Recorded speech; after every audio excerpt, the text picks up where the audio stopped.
Gold in India just became drastically more expensive. This sudden price hike wasn't a market accident, it was a heavy defensive maneuver.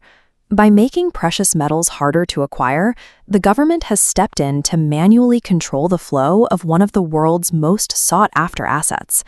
This level of intervention signals a deep shift in policy, because for those tracking the country's financial stability, this is a hidden economic warning. Base import duties on gold and silver previously sat at 6%.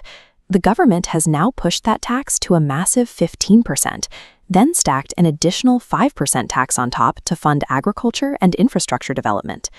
Trade loopholes are also being closed. The government has suspended the concessional agreement with the UAE, which previously allowed for gold imports under a fixed quantity quota system.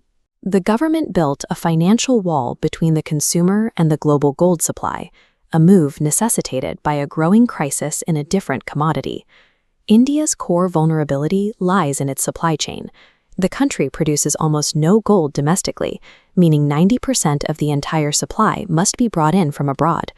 Global trade dictates that this gold cannot be bought with rupees. Every ounce requires US dollars, the mandatory currency for international exchange. This reliance on the dollar became a crisis following the sudden outbreak of war and geopolitical instability across West Asia. Conflict in that region leads to a surge in global oil prices. For India, oil is a non-negotiable import required to keep the economy moving. This creates a zero-sum reality. Every dollar spent importing a luxury like gold is a dollar that is no longer available to buy essential, expensive oil. Think of the national economy like a household budget. Your national dollar reserves are the family savings. Oil represents essential groceries. When prices spike, you must pay to keep functioning. Gold is a luxury. Buying luxuries while grocery costs skyrocket forces deep, unsustainable debt. When too many dollars leave to pay for these luxuries, the current account deficit widens, and the purchasing power of the Indian rupee collapses.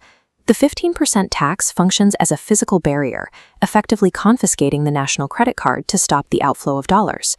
On the ground, the impact is immediate. Importers must now pay that 15% penalty up front just to bring the metal into the country. Importers generally do not absorb these costs. Instead, they pass the entire financial burden directly onto the retail price tag. This shifts the weight of global geopolitics onto the average buyer, inflating the cost of traditional wedding ornaments and basic physical investments. With gold so deeply integrated into social and religious life, this could affect millions of Indians. The situation is serious enough that Prime Minister Modi has bypassed standard policy to make a direct public appeal for austerity. Until the pressure from the West Asia crisis subsides and the dollar drain slows, gold will likely remain a heavily penalized luxury. As the government fights to protect the rupee, we face a difficult outlook.